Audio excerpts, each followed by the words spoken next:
माननीय कुलपति जी, कृपया माननीय मुख्यमंत्री जी से संबोधन हेतु निवेदन करने का कष्ट करेंगे। माननीय मुख्यमंत्री महोदय, मैं आपसे अनुरोध करता हूं कि आप इस सभा को संबोधित करने की कृपा करें। हम सबके सौभाग्य से आज हमारे बीच में पधारे हुए स्वर्ण जयंती दीक्षांत समारोह के मुख्य अतिथि भारत के महामहिम राष्ट्रपति परम श्रद्धेय प्रणब मुखर्जी साहब, महामहिम राज्यपाल महोदय श्रीमान राम नरेश यादव जी, कृषि मंत्री आदरणीय विशन जी, शरद जैन जी मेरे मंत्रिमंडल के सहयोगी, कुलपति महोदय, सांसद जी, मंचासीन सभी वरिष्ठगण, यहाँ उपस्थित सभी वरिष्ठगण और बेटे और बेटियों, आज महामहिम राष्ट्रपति महोदय बड़ी विपरीत परिस्थितियों में आए। आदरणीय भाभी जी अस्पताल में एडमिट हैं और कोई होता तो ये सोच सकता था कि कार्यक्रम छोड़ दिया जाए। पहले वो भोपाल में आज नाइट हाल्ट करना चाहते थे, लेकिन वो यहां से भोपाल जाके सीधे दिल्ली रवाना होंगे और कल फिर आएंगे। मैंने उनसे पूछा कि ऐसी विषम परिस्थितियों में आप पधारे हैं, तो उन्होंने कहा स्वर्ण जयंती दीक्षांत समारोह था, मैं बच्चों को किसी भी हालत में निराश नहीं कर सकता था।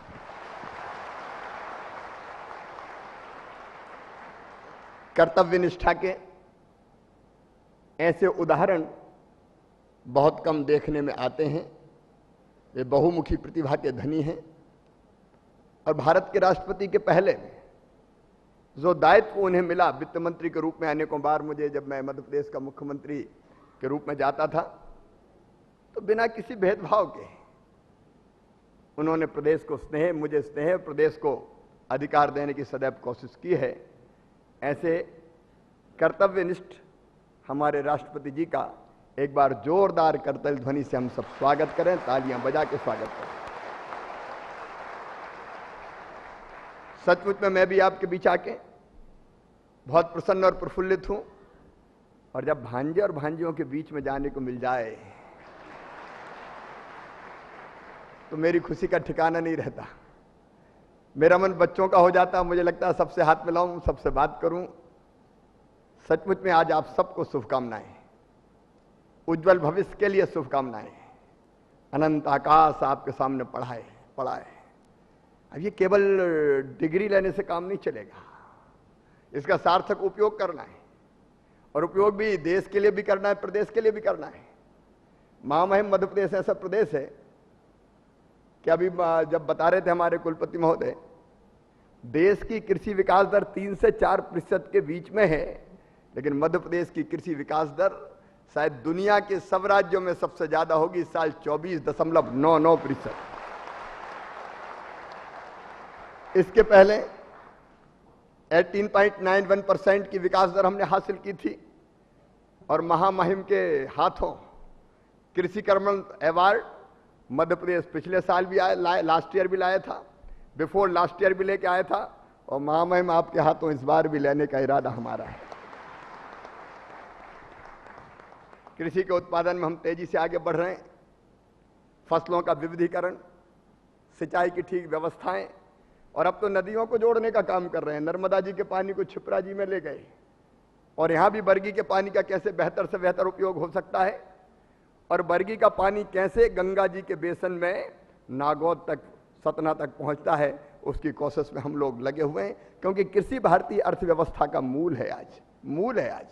और सचमुच में हमारा तो सपना है कि कृषि के उत्पादन में अब इस बार पंजाब से थोड़े से पीछे हम इसलिए रह गए कि ओले काफी गिर गए थे हमारे यहाँ। अगर ओले नहीं गिरते तो नंबर 1 मध्य प्रदेश ही होता हर हालत में, लेकिन अगली बार हम देखेंगे। लेकिन कृषि के क्षेत्र में जो क्रॉप पैटर्न हमने चेंज किया, बदला है। हमारे आदिवासी क्षेत्रों में छिड़का धान बोते थे, हम का छिड़का धान से काम नहीं चलेगा, श्री पद्धति पे आइए, रिजेंट फेरो पद्धति, सोयाबीन के उत्पादन के लिए मक्का हमारे आदिवासी भाई बहन पैदा करते थे, हमने मक्के के दूसरा बीज, संकर बीज की व्यवस्था की, धान के क्षेत्र में लगातार, और ये सब काम आपके सहयोग से कर रहे हैं। जवाहरलाल नेहरू कृषि विश्वविद्यालय के सहयोग से हम कर रहे हैं। उन्नत बीज, क्योंकि जब मुख्यमंत्री बनते मैंने विचार किया कि बढ़ाएं कैसे उत्पादन। उनका साहब सबसे पहले सीड रिप्लेसमेंट की दर बढ़ाओ, बीज अच्छा चाहिए। अगर बीज अच्छा नहीं होगा तो उत्पादन भी ठीक नहीं होगा और गुणवत्ता पे भी असर पड़ेगा। और लगातार ये अनुसंधान का काम कृषि विश्वविद्यालय जो हमारा जवाहरलाल नेहरू कृषि विश्वविद्यालय कर रहा है, उसके लिए मैं आपका अभिनंदन करता हूं, आपको धन्यवाद देता हूं। जो हमारे जितने भी प्रोफेसर्स हैं, साइंटिस्ट हैं, रिसर्च करने वाले साथी हैं, विद्यार्थी हैं, सच में अभी काम बहुत करना है। क्योंकि पहले मैं डरता था कि जमीन जनसंख्या बढ़ रही है, अब अपने प्रदेश की जनसंख्या भी काफ़ी तेजी से बढ़ रही है।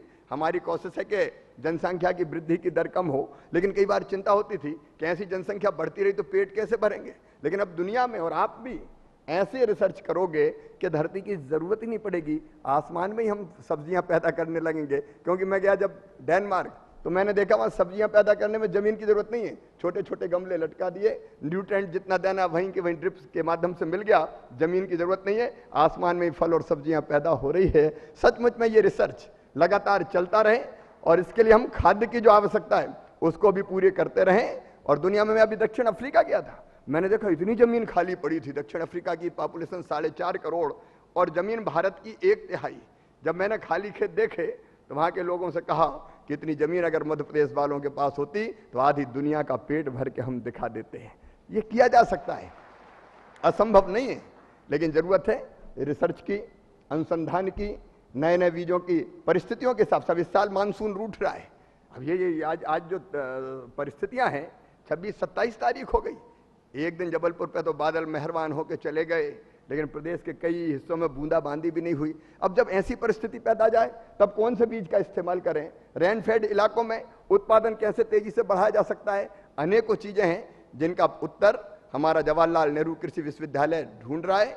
मैं विश्वविद्यालय को, कुलपति जी और उनकी पूरी टीम को यह विश्वास दिलाता हूं कि विश्वविद्यालय की आवश्यकताओं को पूर्ति करने में मध्य प्रदेश सरकार हमेशा कदम से कदम और कंधे से कंधा मिला के साथ चलेगी। और सभी बच्चों को एक बार फिर शुभकामनाएं। तुम अपने आप को साधारण मानव मत मानना, महामहिम राष्ट्रपति जी के माध्यम से आपने उपाधियां धारण की है और स्वामी विवेकानंद के प्रदेश से आते हैं महामहिम राष्ट्रपति महोदय।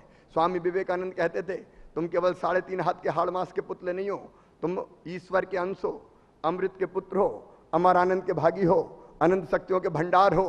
दुनिया में कोई काम ऐसा नहीं कि जो तुम ना कर सको, इसलिए निज को तू जान, जरा शक्ति पहचान, तेरी आत्मा में स्वयं भगवान है रे, कुछ बड़ा करके दिखाओ। कोई रिसर्च करे, अनुसंधान करे, नौकरी भी करें तो फिर उस क्षेत्र में कैसे बेहतर काम करके दिखा सकते हैं, कस्टम हायरिंग सेंटर जैसे भी खोल सकते हैं, और कुछ तो किसान बन के भी कृषि उत्पादन के क्षेत्र में चमत्कार करके दिखाएं। मुझे पूरा विश्वास है कि आप इस शिक्षा का बहुत बेहतर उपयोग करोगे, न केवल अपने लिए बल्कि अपने प्रदेश के लिए और अपने देश के लिए। एक बार मेरी तरफ से फिर हार्दिक शुभकामनाएं। सेनानी करो प्रयाण अभय, भावी इतिहास तुम्हारा है, ये नखत अमा के बुझते है, सारा आकाश तुम्हारा है, आगे बढ़ो और छू लो आसमान। बहुत बहुत धन्यवाद।